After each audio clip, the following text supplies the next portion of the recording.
All right, so I mentioned this in the open, but Obvious April is a long week in the world of West Point Thoroughbreds. I enjoy it a ton. We had a lot of great partners there. Obviously, bought some terrific horses that are still for sale, a couple of them, if some partners happen to be listening and want to jump in. So it was a great week, but obviously a very tiring one.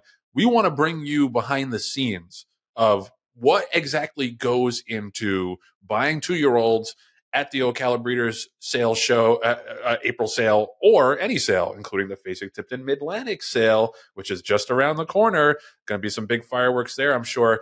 Our process is probably a little bit different than yours, John, but I'll just talk a little bit about the respect that I have for David and Gordo and Terry Finley and the buying team at West Point.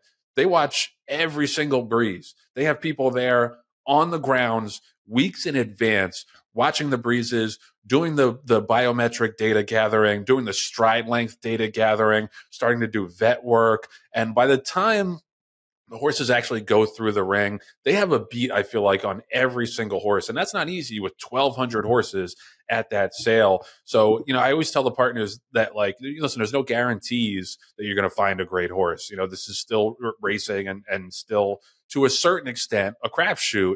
But I always feel good that the due diligence that's been done when those horses come home and we syndicate them for the West Point partners, you can have 1,000% confidence in that no stone has been left unturned. But it's such an intense, involved process.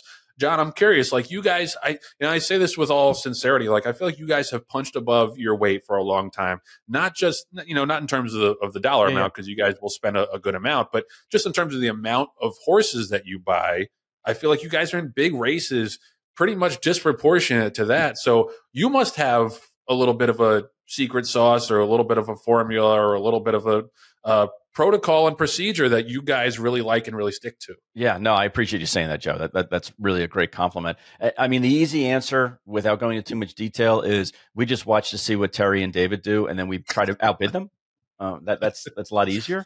But we go through a similar process in the sense of we have people who are down there watching the horses gallop from the time that they set foot on that racetrack. So it's like a week and a half, 2 weeks before they even breeze. And that's when there's very few people there. The horses are relaxed. It's a relaxed atmosphere. And you can kind of get a feeling for what the horses' personalities are like. Are they skittish? Are they just laid back and it's not going to bother them? Because that takes mental energy, saps physical energy. They only have so much available when they race. So if they're losing their shit pre-race, they're not going to finish well in the actual race itself. So I think that's of utmost importance. And then in this day and age, you have to have, you're vetting the horses, but you have to have a veterinarian on your team who understands what you can and cannot live with. There's no perfect horse by the time they get to the 2-year-old training sale, because like any athlete, they're going to have strains. They're going to have little dings. They may have little issues that they've been trying to like kind of get over and overcome. And if they were perfect at that time, we couldn't afford them. I mean, they're just going to be, so many people are going to be looking for the absolute bulletproof, easy, to look at vet report that it's probably not, available for us, that kind of a horse. So we've implemented and employed racetrack vets to look at the results and to do a video scope for us and to give us an idea of, okay, a horse has got this issue. What do you think? Is it going to be able to train through it? Is it going to need time off? Which, again, we're not against giving horses time off, where other programs may have to continue to push through because they don't have, kind of deep enough pockets or they just don't have the patience to give a horse a little bit of time. So I think there's a lot of that. It's a lot of common sense. It's hard work, like you said. You have to unearth every single stone in order to know what's going on. And then it's a lot of common sense because we can't outbid everybody. So you have to be willing to take a shot on something else that other people won't. And Joe, our strategy changed almost 180 degrees from the week before the sale until the actual sale. We were not planning on going down there to buy horses. That's the God's honest truth. We were not going to buy horses at the sale because we had 42 2-year-olds. But when we heard that the self-proclaimed commissioner wasn't buying any horses, and that Jon Stewart wasn't going to buy any 2-year-olds, all of a sudden that's a game changer, because now it takes two of the biggest buyers out of the equation, people that we couldn't outbid. And now all of a sudden it's a more even playing field. And even though that was the case, when we did our show at Mark Cassie's and we were interviewing, Terry and Len, and the fact that all four of us, me, you, Terry, and Len, were all at the same place, we compared notes. And that's how we ended up with this Tappet cult, because we were like, hey, we really like this Tappet cult. And you and Terry, I remember, were like, shit, yeah, we really like this Tappet cult. And we have notes from 2 weeks beforehand. We're like, we have notes from 2 weeks beforehand. So it was just kind of like, it was very serendipitous, I guess is the word I'm looking for. And we joined forces, and we probably didn't need to. You guys can certainly afford to buy a horse for 300. We can buy a horse for 300,000. But it was great that we didn't have to go toe to toe and have somebody have to spend 500,000 for a horse when we can pool our resources. And quite frankly, we enjoy having you guys as partners. Yeah, no, absolutely. And that's what I was going to bring up next, was that we went back to the well, basically, after OBS March. OBS April, we teamed up, West Point and DJ Stable teamed up on Hip 400, who is a Tappet colt, gray Tappet colt, just like Sandman, out of a really nice dam named My Wandy's Girl, who, if you remember, and this is going to tie into the next subject, but she was an import from Puerto Rico. Right.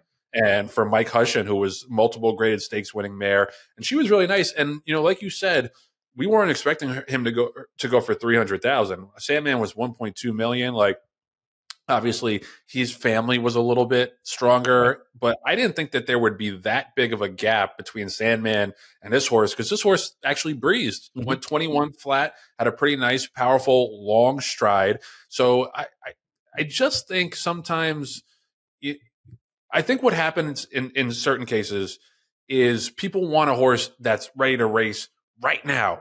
Like right now, like we'll get them right on the racetrack. We'll race them in 30 days, 30, 45 days.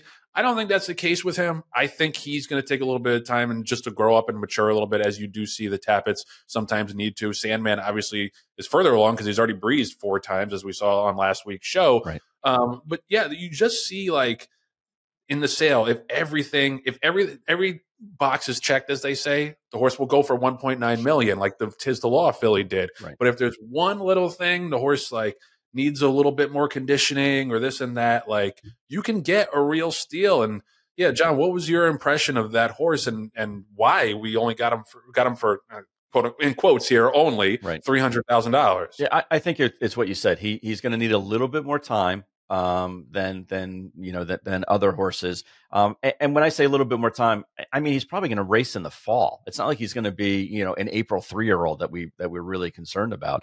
But I really think that it had more to do with the fact that there were less buyers there at that level than there were at the previous sale. Where there were so many people that, especially because again the Lothenbach horse Sandman galloped, and that left Rapoli in the mix. This horse, he said, I am not buying any horse that breezes, period, end of sentence. So he was out, and Jon Stewart was out. And then when you look at who the other top 5 buyers would be, Spendthrift wasn't interested in the horse because they were actually buying an Into Mischief for a lot of money. It wasn't the kind of horse that Bob Baffert and his team liked. For a multiple of reasons, and he doesn't really buy a lot of Tappets, I've noticed. In it's not his kind of horse. No. So who 21 flat might as well be 30 seconds. Yeah, that's right. Baffert and his buyers. That's right. You know what I mean? Like, they're looking for the 9 and 3, 20, and that's what they're looking for. Yeah. No, exactly. And the right now horse. They want a horse that is peaked at that point, and it's worked for them. That's fine. But otherwise, who were the big buyers that were going to be going after a $250,000, $300,000, $400,000 horse? There weren't too many dance partners left. It was like us and you guys. So the fact that we partnered up, I think, unfortunately for the seller, it took money out of his or her pocket, but it worked really well for us.